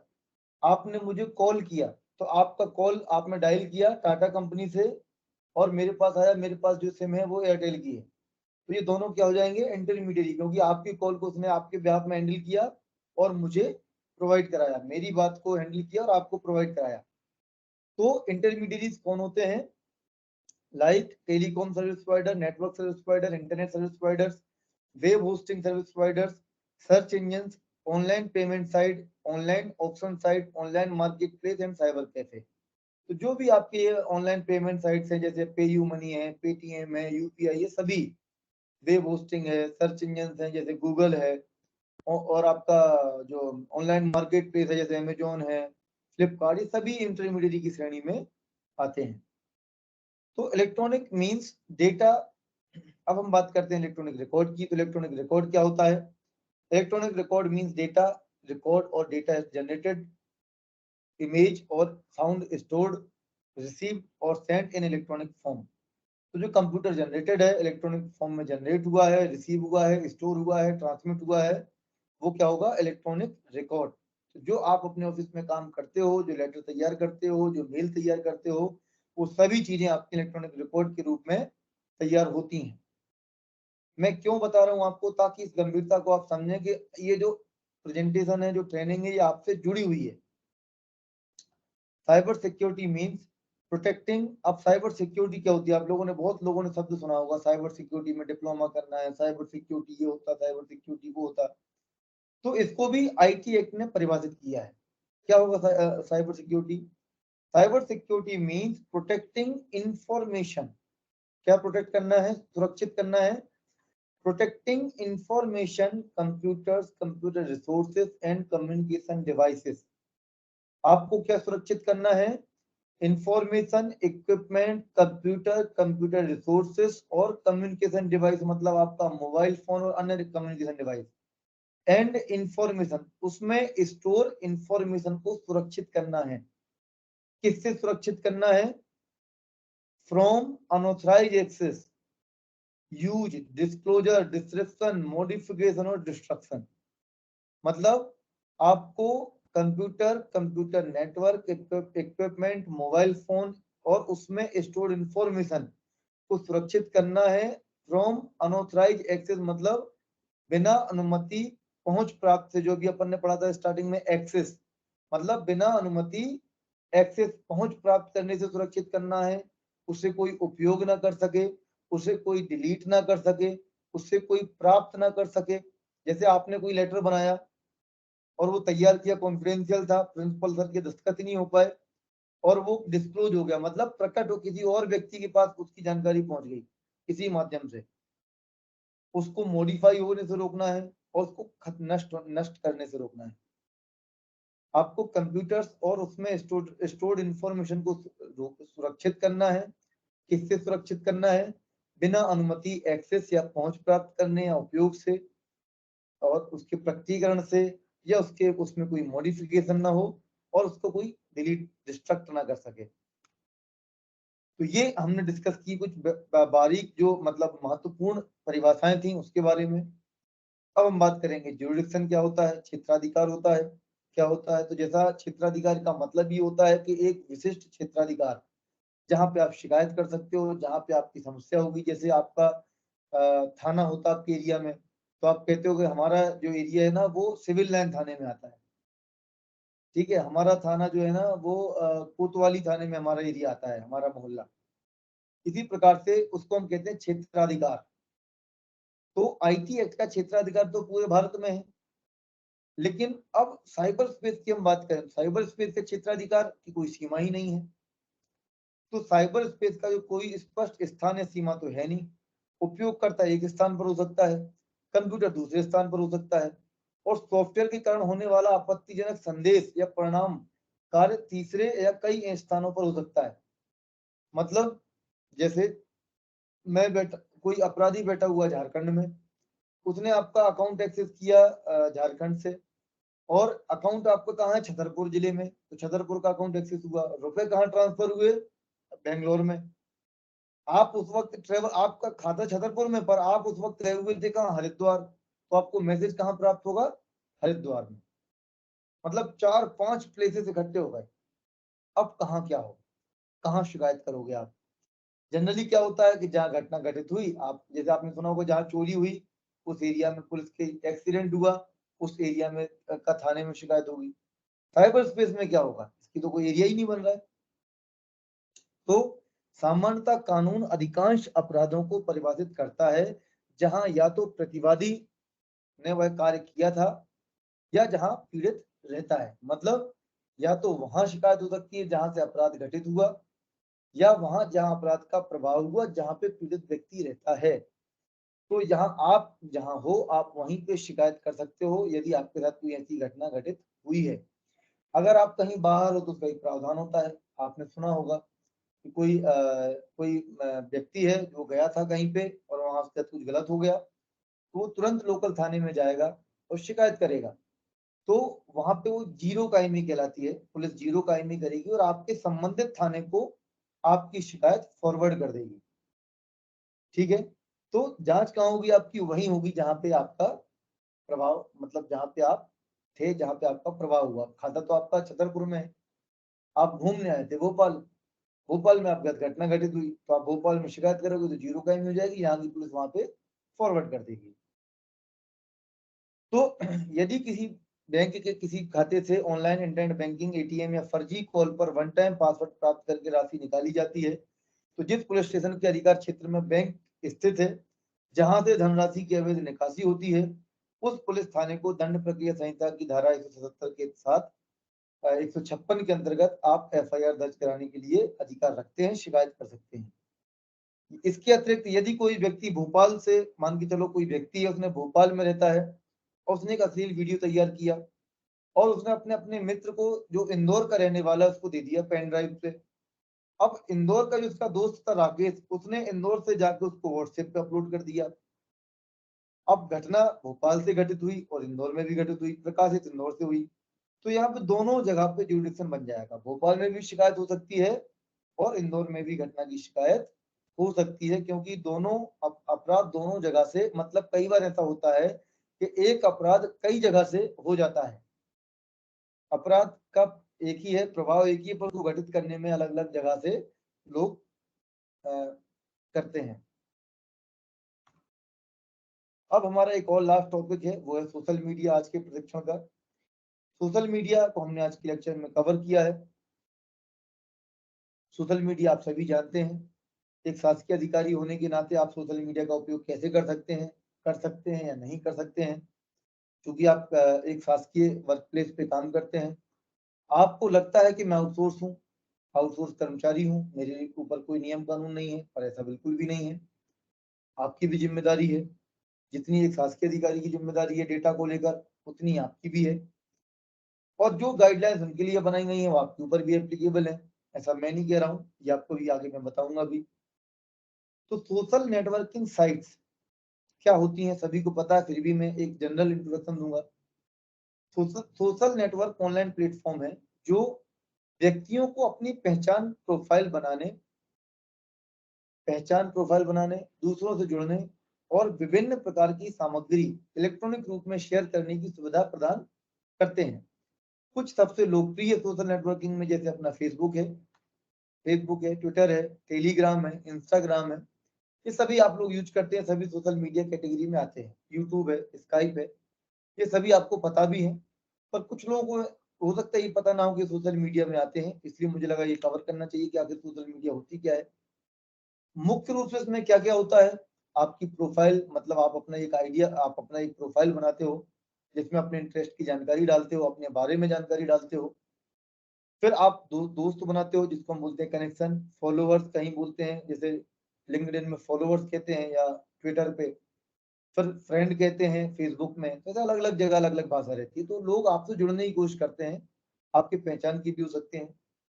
फिर सामग्री या शेयर करना, इलेक्ट्रॉनिक मतलब ऑडियो, वीडियो, टेक्स्ट, ये सभी हम शेयर करते हैं, इंटरेक्शन करते हैं, लाइक, कमेंट इत्यादि फंक्शंस होते हैं। अब इसके अतिरिक्त कुछ अन्य फंक्शन भी होते हैं जिसके बारे में आपको पता होना चाहिए, वरना मैं आपको ये बेसिक जानकारी शेयर नहीं करता, पर मैंने जानबूझ के की कि आपको ये पता होना चाहिए। तो ये सामान्य फीचर के साथ साथ में कुछ और फीचर्स भी होते हैं। पहला, गोपनीयता। आप यूज करते हो फेसबुक, सभी करते होंगे ना, जितने भी मुझे लगते हैं इस क्लास में होंगे सभी यूज करते होंगे। फिर लेकिन कभी आपने सुना कि गोपनीयता, इसकी कॉन्फिडेंशियलिटी की सेटिंग क्या होती है? सोचा इस बारे में कि आपका जो फ्रेंड सर्किल है आप उसको प्राइवेट रखें, आपके जो फोटो है वो सभी लोग देख पाए या केवल आपके दोस्त देख पाए? आपको आपको सोशल मीडिया पे केवल आपके दोस्त सर्च कर पाए या सभी सर्च कर पाए या कोई सर्च ना कर पाए? ये कभी सोचा आपने? अकाउंट सुरक्षा के लिए आप टू स्टेप वेरिफिकेशन उपयोग कर सकते हो। मतलब आप जब भी लॉगिन करोगे तो एक वन टाइम पासवर्ड आएगा। तो अधिकांशतः लोग इस पर ध्यान नहीं देते, पर ये फीचर भी होता है। आप अपने कम्युनिकेशन को, अपनी प्रोफाइल को, अपने पोस्ट को गोपनीय बना सकते हो। आपको इस पर विशेष ध्यान देना है कि गोपनीयता मतलब कॉन्फिडेंशियलिटी की सेटिंग्स कौन सी हैं। आप यूट्यूब पे डालो, गूगल पे डालोगे, आपको बहुत सारे कंटेंट वीडियोस मिलेंगे। इसके अलावा हम भी एक अतिरिक्त एक लेक्चर है हमारे इस ट्रेनिंग प्रोग्राम में, जिसमें हम आपको सोशल मीडिया को सुरक्षित उपयोग करने के बारे में बताएंगे। एल्गोरिथम फीड, आपको एक चीज और पता होना चाहिए, इसमें कुकीज आपके सिस्टम पे इंस्टॉल होती हैं सोशल मीडिया की, और ये लोग एक एल्गोरिथम उपयोग करते हैं जिसको हम आजकल एआई भी कहते हैं, आर्टिफिशियल इंटेलिजेंस। ये एल्गोरिथम आपके सामाजिक नेटवर्क उपयोगकर्ताओं के फीड एवं रुचि और सर्चिंग व्यवहार को समझती है और उसके अनुसार आपको डेटा देती है। मतलब ऐसी सामग्री दिखाते हैं जो आपके पिछले बिहेवियर से जुड़ी हो। आप जैसा सर्च करोगे, जैसा चाहोगे, वैसी ही चीजें आपको मिलेंगी।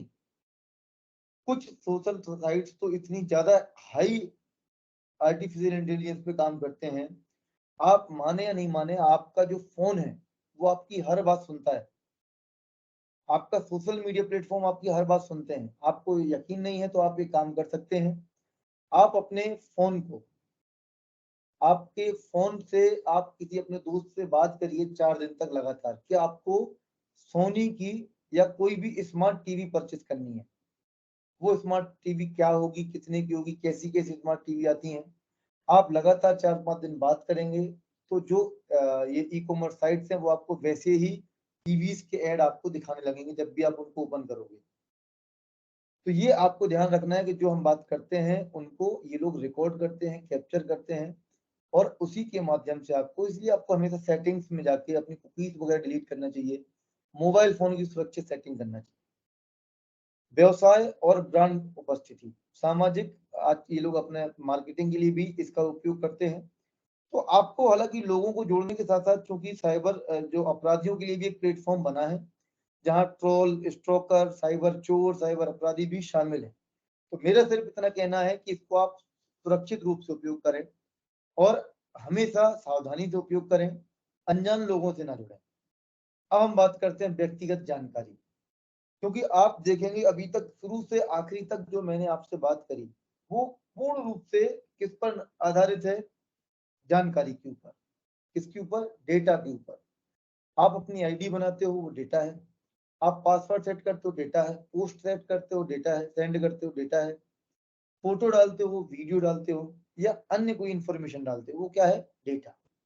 मतलब इलेक्ट्रॉनिक साइबर स्पेस में या हम कहें सोशल मीडिया प्लेटफॉर्म पर अगर कुछ सबसे महत्वपूर्ण कंपोनेंट है, घटक है, जिस पर ये पूरा साइबर स्पेस सोशल मीडिया आधारित है, तो वो है डेटा, सूचना, आपके बारे में सूचना।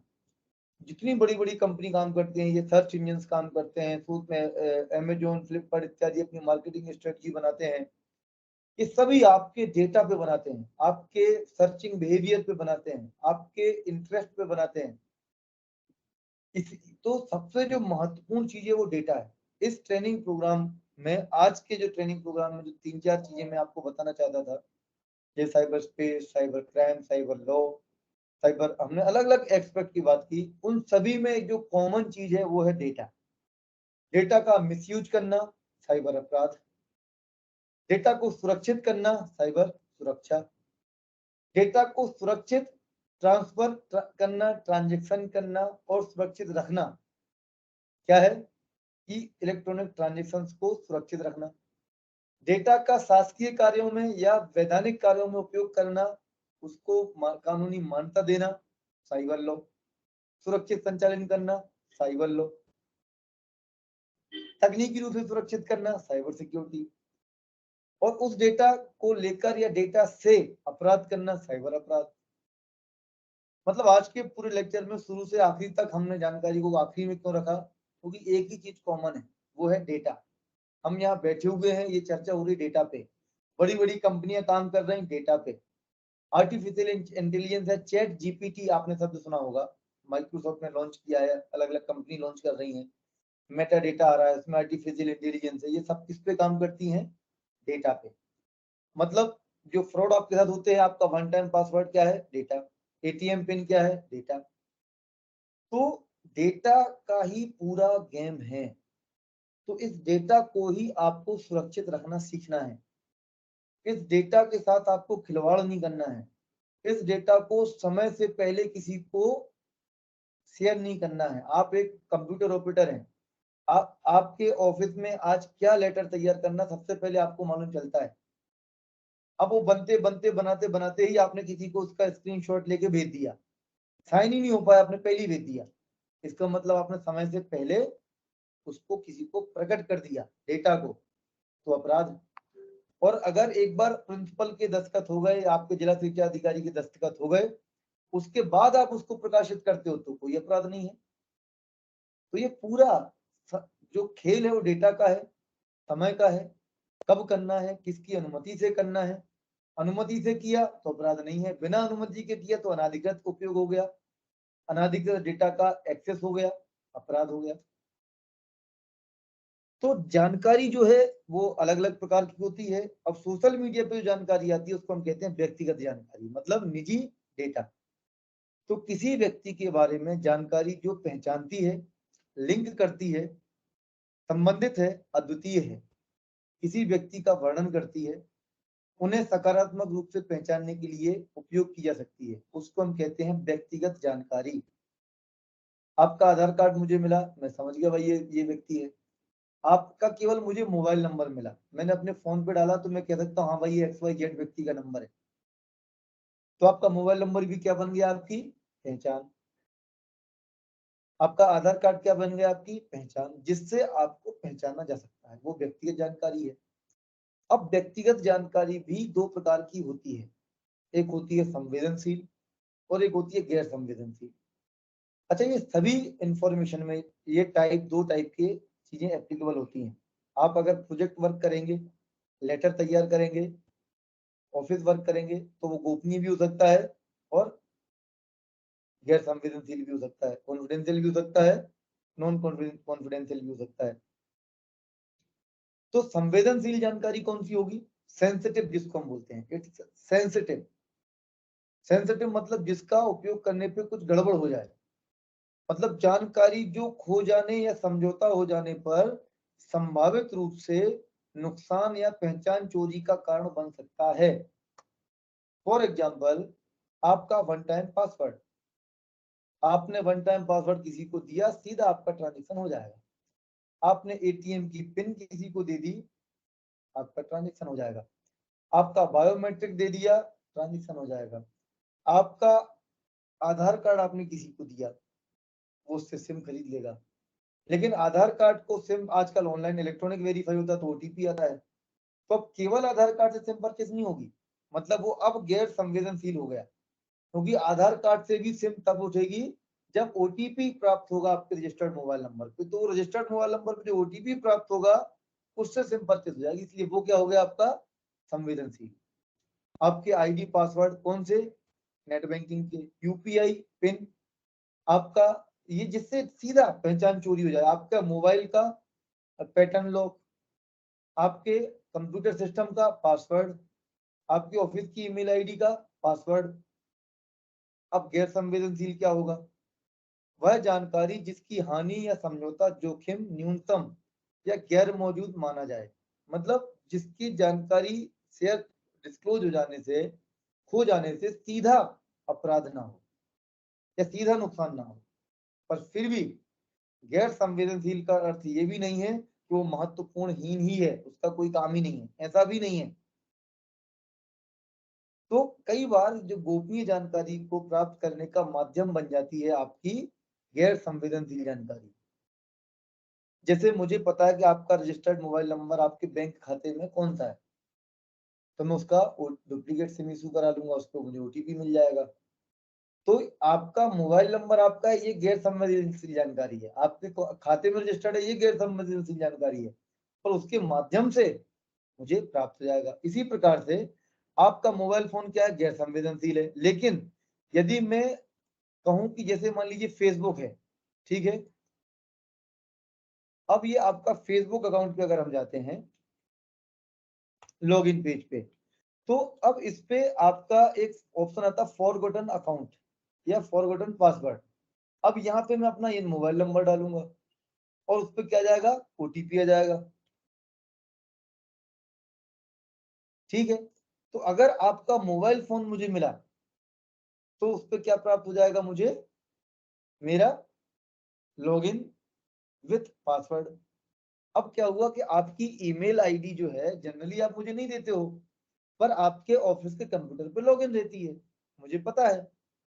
तो मुझे आपका फेसबुक का पासवर्ड मंगाने की आवश्यकता नहीं है, क्योंकि आपकी फेसबुक आईडी पे कौन सी आईडी रजिस्टर्ड है, आप एक आईडी उपयोग करते हो, ये गैर संवेदनशील जानकारी है। और उस आईडी तो मुझे पता है कि आपके सिस्टम पे रहती है, तो मैं गया, मैंने उसको लॉगिन करके आपका पासवर्ड रिसेट कर दिया। तो मैंने आपकी गैर संवेदनशील जानकारी से आपकी संवेदनशील जानकारी को प्राप्त कर लिया। इसी प्रकार से यदि आप देखेंगे, जैसे आप अपना ऑनलाइन अब आपकी जो पासबुक आपको प्राप्त होती है, अब वो पासबुक में बहुत सारी जानकारी लिखी रहती है, जैसे आपका कस्टमर आईडी नंबर, आपका अकाउंट नंबर, और अपन उसकी फोटो खींच के किसी को भेज देते हैं। अगर कोई व्यक्ति कहता है कि मैं तुझे यार पेमेंट ट्रांसफर करना है, तो अकाउंट नंबर भेज, तो हम पासबुक की फोटो खींच के भेज देते हैं। ऐसा आप लोग करते होंगे, कई लोगों ने किया होगा। अब उस पर क्या क्या है, आपका चला जाता है, आपका कस्टमर आईडी भी चला जाता है। अब मैं देखिए ये एसबीआई पे लॉगिन कर रहा हूँ, ठीक है। अब मैंने यहाँ पे क्लिक किया काय पे, फॉरगॉट यूजर नेम और पासवर्ड। अब फॉरगॉट माई लॉगिन पासवर्ड डाला मैंने और यहाँ पे नेक्स्ट कर दिया। तो क्या मंगा रहा है ये, यूजर आईडी सभी को पता होता है, अकाउंट नंबर आपकी पासबुक पे लिखा है, कंट्री मुझे पता है, मोबाइल नंबर आप एक ही उपयोग करते होंगे, दो उपयोग करते होंगे, डेट ऑफ बर्थ आपके आधार कार्ड पैन कार्ड पे डली होगी और बैंक पासबुक पे भी डली होगी। तो ये पूरी इंफॉर्मेशन आपकी गैर संवेदनशील है, पर इस इंफॉर्मेशन का उपयोग करके मुझे वन टाइम पासवर्ड प्राप्त हो जाएगा। इसीलिए हमें ये ध्यान रखना है कि यदि कोई व्यक्ति, कई बार कैसा होता है कि वो व्यक्ति आपको कॉल करता है और सीधा आपसे क्या बोलता है, आपका नाम ये है, आपका यहाँ खाता है, आप यहाँ रहते हो, आपका ये डेट ऑफ बर्थ है, तो हमें ट्रस्ट हो जाता है, हाँ यार मेरा वही बैंक में तो है, हाँ मेरी ये तो डेट ऑफ बर्थ है, मतलब ये ब्रांच का अधिकारी हो सकता है। अब मैं एक सामान्य घटना बताऊं, जनरली आपने देखा होगा कि जब आप हमारा रेलवे में रिजर्वेशन होता है, तो उसके बाहर रेलवे के गेट के डिब्बे के बाहर आपको एक चार्ट लगा रहता है, उस पर नाम लिखा रहता है, बी मतलब मेरा है बी, बी थर्ड एसी में B1 में 56 नंबर, तो मेरा नाम लिखा होगा यशदीप चतुर्वेदी। 56 के बाद ऊपर 55 का नंबर होगा, नीचे 54 का नंबर भी होगा। अब मैं अचानक जाऊं और मैं उससे 54 वाले से बोलूं, अरे और यशदीप कैसे हो और आकाश कैसे हो, तो वो शौक हो जाएगा, अरे यार ये मुझे कैसे जानता है। कोई बड़ी बात है भाई, बाहर चार्ट लगा था, मेरा 56 था, मुझे मैंने ऊपर वाले का नाम भी देख लिया भाई 55, तो मैंने उसका नाम दे दिया। तो आपको ये कभी भी कॉल आते हैं, जानकारी लेते हैं, तो आपको एकदम से वो नहीं करना कि यार इतना कुछ पता है ना, तो इसलिए ये तो बैंक वाला ही होगा, या ये तो आधार कार्ड वाला ही होगा, या ये तो पैन कार्ड ही वाला होगा, या ये एमपी कौन का अधिकारी ही है। वो कहता है कि भाई तुम्हारा इतने दिनों से ये वर्क रुका हुआ है, तुम्हारा केवाईसी नहीं हुआ है, तुम्हारा प्रोफाइल वेरीफाई नहीं हुआ, तो तुम समझो ये तो एमपी कौन वाला ही है। बिल्कुल भी नहीं। तो आपकी इस तरीके से जानकारी हमेशा कॉन्फिडेंशियल हो सकती है, आपको ध्यान रखना है। अब हम बात करेंगे, 10 मिनट का और लेक्चर रहेगा आपका, फिर हम प्रश्न उत्तर लेंगे कि आधिकारिक कामकाज के लिए व्हाट्सएप का उपयोग, आप व्हाट्सएप का उपयोग कर सकते हैं, ये गवर्नमेंट ऑफ इंडिया की गाइडलाइंस है। मैसेजिंग प्लेटफॉर्म जैसे व्हाट्सएप के बारे में अगर आप उपयोग करते हो, आप अपने स्कूल का कोई ग्रुप बनाते हो, तो ग्रुप में फर्जी समाचार, अभद्र भाषा या गलत सूचना पोस्ट नहीं करना चाहिए। यदि आप किसी ग्रुप के मेंबर हो या आप कोई ग्रुप संचालित करते हो, तो दोनों चीजों में आपको ये विशेष ध्यान रखना है। ग्रुप के अन्य मेंबरों से प्राप्त होने वाली ऐसी किसी भी खबर को आगे प्रसारित ना करें। किसी भी पोस्ट को आपत्तिजनक लगने पर या एडमिन ने आपको सूचित किया हो तो तुरंत उसको हटा दें। किसी भी समाचार, छवि, वीडियो, मीम को ग्रुप में पोस्ट करने से पहले उसके स्रोत और सत्यता की जांच कर लें। कोई भी फर्जी जानकारी न डालें। कभी भी अभद्र या फर्जी समाचार को शेयर न करें। यदि कोई घटना घटित होती है तो आपको भारत सरकार द्वारा एक साइबर क्राइम रिपोर्टिंग पोर्टल बनाया गया है, cybercrime.gov.in। उस पर इमीडिएट शिकायत करें यदि आप एडमिन हो, या एडमिन नहीं हो तो एडमिन को आप सूचित करें। कोई भी धार्मिक या समुदाय के खिलाफ हिंसक या अश्लील या भेदभावपूर्ण सामग्री को साझा न करें। मैसेजिंग प्लेटफॉर्म जैसे व्हाट्सएप में यदि आप ग्रुप एडमिन हो तो आपको सुनिश्चित करना है कि समूह का हर सदस्य जो भी आपके समूह में जुड़ा है वो पहचान वाला हो, ऑथेंटिक हो।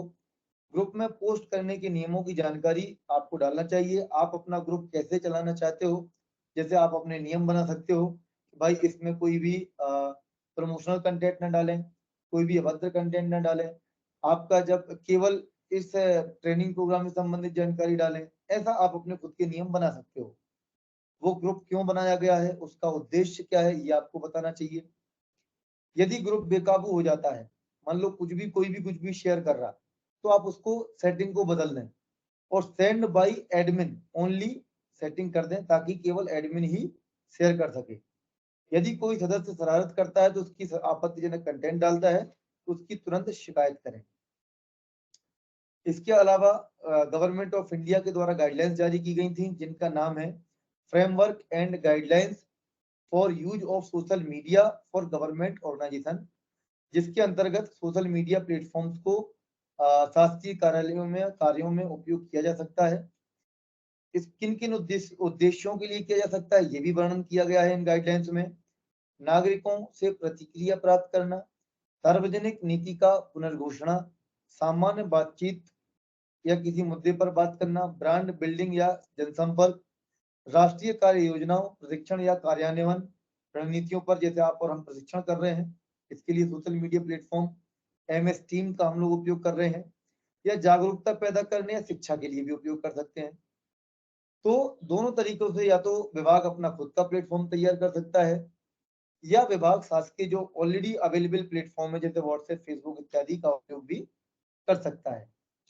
अब इन्हें उपयोग करते समय क्या आपको सावधानी रखनी है, तो इसके लिए आप ध्यान रखें कि सबसे पहले तो ये दिमाग से मिथ आपको निकालना है, ये भ्रांति आपको निकालनी है कि जो गाइडलाइंस हैं वो केवल सरकारी कर्मचारियों के लिए है नियम कानून।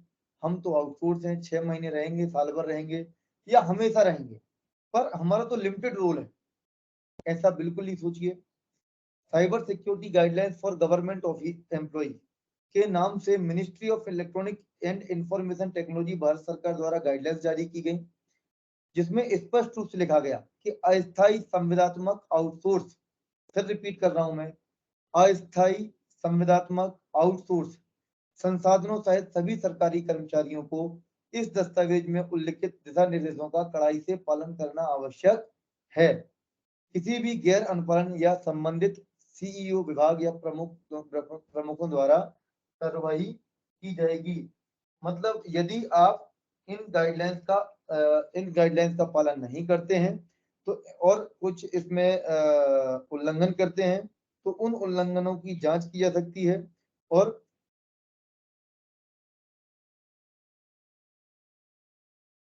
तो ये अलग अलग नियम कौन से हैं, गाइडलाइंस कौन सी हैं, ये मैं आपके सामने अभी प्रस्तुत कर रहा हूँ।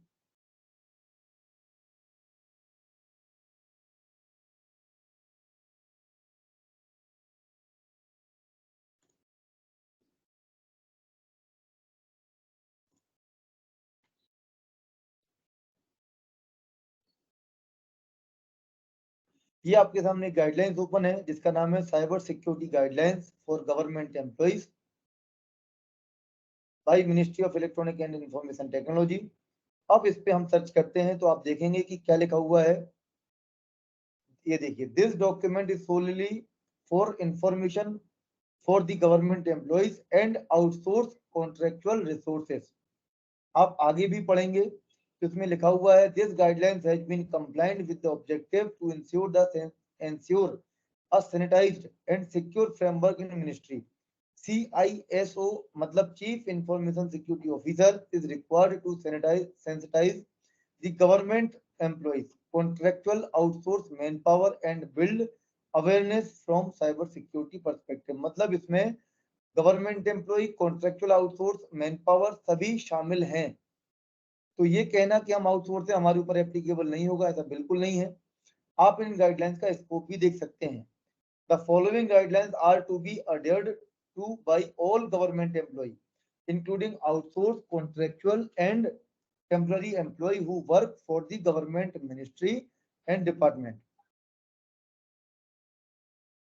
तो ये जो गाइडलाइंस हैं ये आप सभी के लिए भी हैं, ये ध्यान रखना है। इन गाइडलाइंस में सोशल मीडिया को सुरक्षित उपयोग करने के लिए नियम दिए गए हैं, जो मैं आपको बताऊंगा। सोशल मीडिया पर किसी भी आंतरिक सरकारी दस्तावेज या जानकारी को हमें प्रकाशित नहीं करना चाहिए। जो इंटरनल डॉक्यूमेंट है, कॉन्फिडेंशियल डॉक्यूमेंट है, वो हमें सोशल मीडिया पे नहीं डालना है। सोशल मीडिया के माध्यम से कोई असत्यापित जानकारी प्रकाशित या पोस्ट ना करें। किसी भी सोशल मीडिया प्लेटफॉर्म पर @.gov या @.nic ईमेल से कुछ भी शेयर ना करें। सोशल मीडिया और नेटवर्किंग साइटों का उपयोग करते समय व्यक्तिगत जानकारी के उपयोग प्रकटीकरण को सीमित और नियंत्रित करें। फ्रेंड या कंटेंट रिक्वेस्ट को स्वीकार करने से पहले हमेशा व्यक्ति की प्रामाणिकता जांचने की कोशिश करें कि जिससे आप बात करना चाहते हो या बात कर रहे हो वो कौन है। किसी भी अनजान संपर्क या उपयोगकर्ता द्वारा भेजी गई लिंक या फाइल पर क्लिक ना करें। कोई ऐप अनइंस्टॉल ना करें। कई बार लोग एक रिमोट एक्सेस ऐप कहलाती है एनीडेस्क, या इसकी तरह उन लोगों अब साइबर क्रिमिनल्स ने अननोन ऐप भी बना ली, वो इंस्टॉल कर देते हैं और आपके सिस्टम को पूरा हैक कर लेते हैं, आपके मोबाइल फोन को। तो किसी भी अनजान लिंक पे क्लिक ना करें और कोई ऐप इंस्टॉल ना करें किसी के कहने पे। सोशल मीडिया पर किसी भी आंतरिक सरकारी दस्तावेज या जानकारी को प्रकाशित या साझा ना करें और असत्यापित जानकारी को सोशल मीडिया पर जानकारी को शेयर ना करें, ये अपराध हो सकता है। ये हमारा